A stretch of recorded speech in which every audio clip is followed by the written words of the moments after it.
Hello, my name is Jerisa Lamons. I'm the Director of Career Services for Elizabethtown Community and Technical College. Today, I'm going to teach you how to construct the perfect resume that will lead to success in your job search. Let's get started.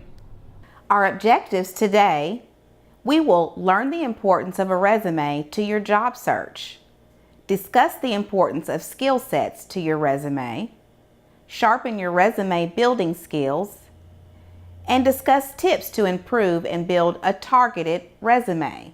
What is a resume?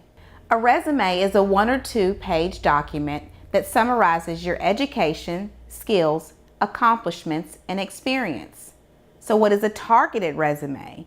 It's a resume that's targeted specifically to a certain industry or employer. It is the most valuable tool in your job hunting journey.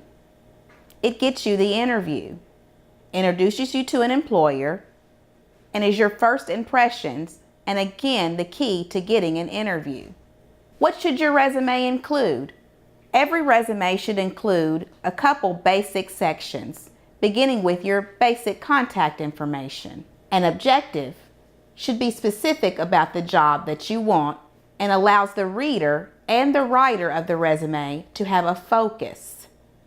It should include a summary. It should describe why you would be good at whatever it is that you're sending the resume for. Work experience. Only list what is important to the job you are applying. Be sure to also list your education, volunteer work, or community involvement. If you're not doing any volunteer work or community involvement, I highly advise and encourage you to find some sort of involvement. Above all, what is important to that particular employer and the position you are interested in. The objective. It tells the employer specifically why you are sending the resume. An employer may have several positions for which they are hiring for. It also gives the resume focus. Below is an example of an objective. I seek a position in your organization that would provide me the opportunity to use my experience, education, and expert knowledge for the advancement of your company. Employment/work history. This section lists in chronological order the positions you have held. Please start with your most recent and work down from there. Only list responsibilities that are important to this employer. For example, if you've been a CDL truck driver all your life and are now applying for administrative assistant positions, be sure to only include responsibilities as a CDL driver that are important to being an administrative assistant. For example, maintaining daily logs would be a good example of a responsibility that would carry over. Always use quantitative measures when you can.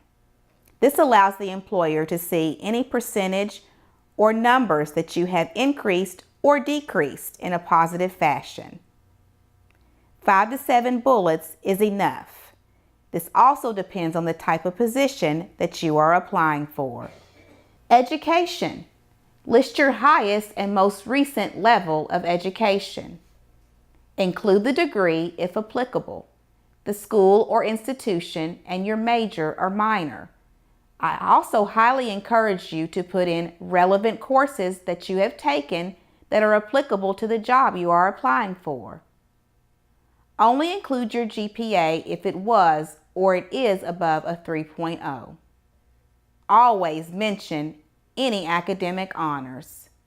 Below is an example.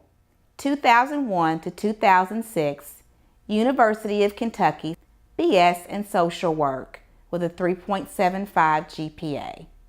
Other sections that you can include are skills and abilities. This is the best place to place any skills that may not relate to the specific job but are still highly important. This is a great section to include computer skills and other languages spoken. This is also a great section to include any soft skills that you may have that would be useful to the job, such as teamwork or fluent verbal communication. Activities and honors.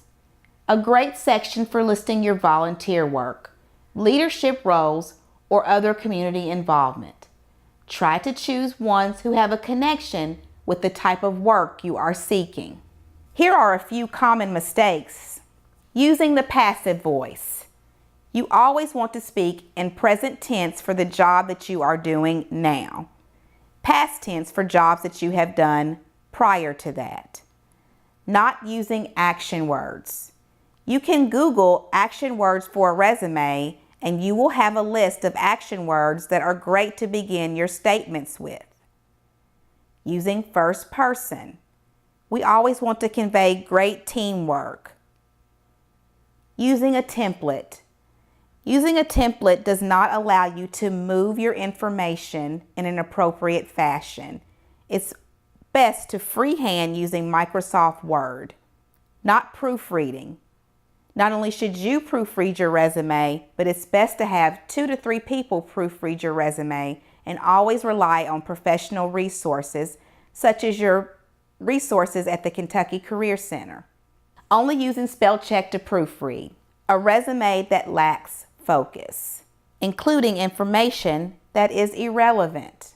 Remember, targeting your resume helps you to target specifically to a certain industry or an employer who you know that your skills align well with. Here are some tips. Use bullets when applicable. Bullets allow you to break down info into readable chunks. It also creates space. Lots of white space makes text easier to read. Try to stick to one font. Try using Courier, Times New Roman, or Arial. These are the easiest to read and look the most professional. No larger than 11 to 12 points, except for your name, which should be at least 14 and bolded. Be selective when using bold. Use the same amount of spacing for each section. Use good neutral colored stock paper if possible. Only print on one side of the paper. Never fold or staple the resume. If it has to be mailed, use a large envelope. If you have questions or need further assistance, please feel free to contact your professionals at the Kentucky Career Center.